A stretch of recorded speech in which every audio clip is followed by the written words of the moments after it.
As I absorbed the beautiful sights of burqa-clad women gliding over the white marble surrounding this ancient place of worship, I felt strangely at ease.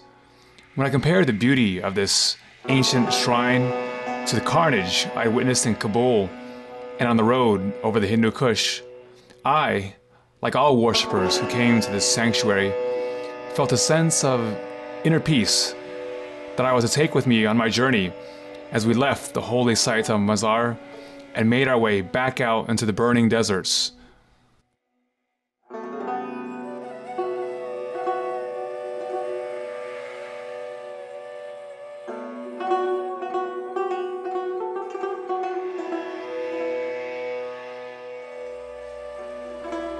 My most enduring memory of Mazar was of the sacred white doves, which seemed to embody the people's prayers for peace, even as I made my way past the wreckage of Taliban MiG and Sukhoi jet fighters that had been destroyed by the US Air Force as part of the anti-Taliban campaign of 2001.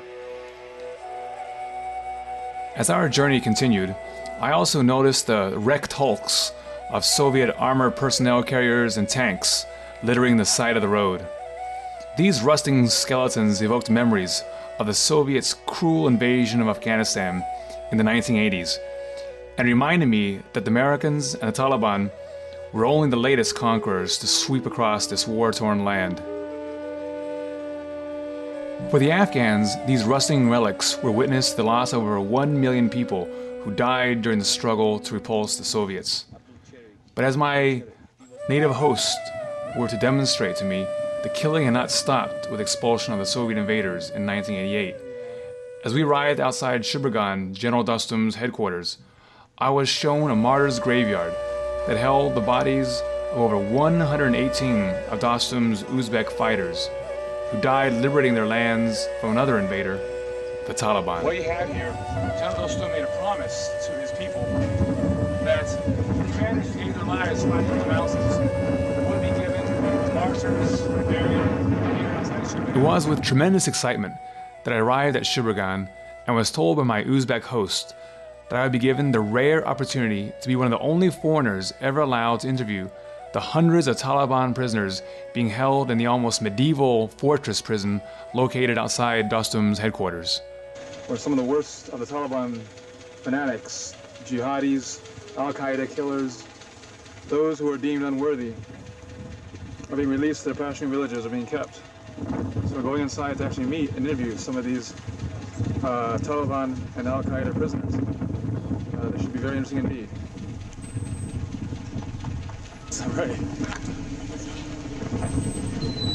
As we made our way in through the massive iron doors guarding the entrance to the prison, I felt a rush of fear and excitement that came from the realization that I would soon be coming face to face with living, breathing Taliban prisoners of war.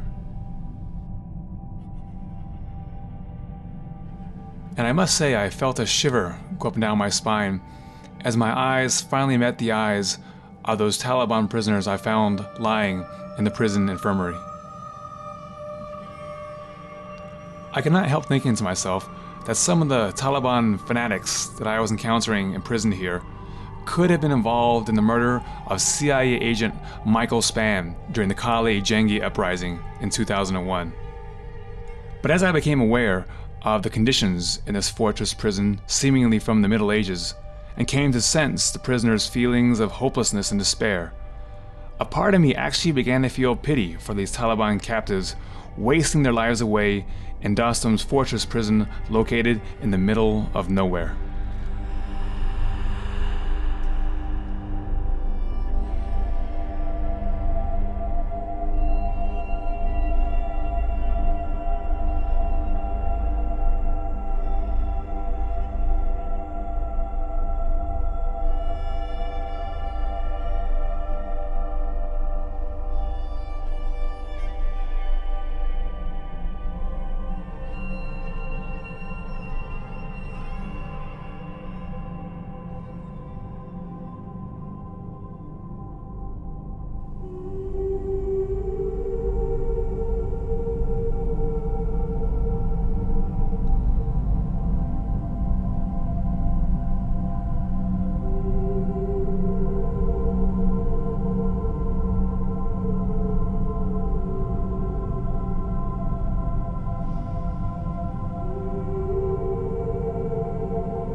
So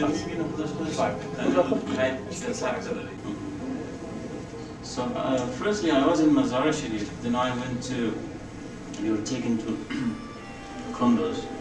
And when we were in Kunduz there were heavy bombardments of B-52s. Yeah, and that was horrible. Can you describe what it was like being bombed by American B-52s? Well, since he speaks Urdu, you know, and I speak a little Urdu, I'm not that good, you know. Right. ये कैसा था, ये bombardment कैसा था, बहुत ज़बरदस्त bombardment था, बहुत बड़े-बड़े गोले। थोड़ा सा बात करिए उसके बारे में, bombardment के airplanes के बारे में। हाँ कर रहे हैं। वो बड़े-बड़े यानी गोले मारते थे, घर-घर फटे करते थे, नीचे ना जमीन को फाड़ते थे। साथी को लगता था गाड़ियों को लगते थे। आपको कोई साथी, कोई दोस्त मर गया हो? वो बम्बार्ड असल में साथी थे, कोई किसी को जानता कोई नहीं जानता ना, किसी को जानते हैं, कुछ वापस आए, कुछ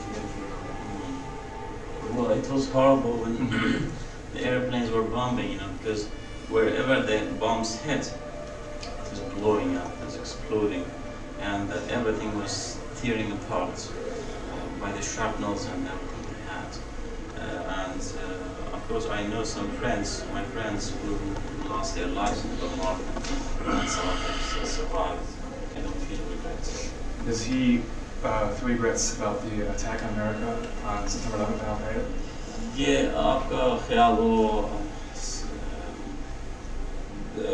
11 सितंबर आवाज़ के बारे में क्या है, वो जो अल-कायदा अटैक किया वर्ल्ड ट्रेड सेंटर में, देखें न्यूयॉर्क में, यानी मसलन किस तरह ये न्यूयॉर्क अमेरिका में कोई अटैक हुआ था, उसके बारे में आपका ख्याल क्या है?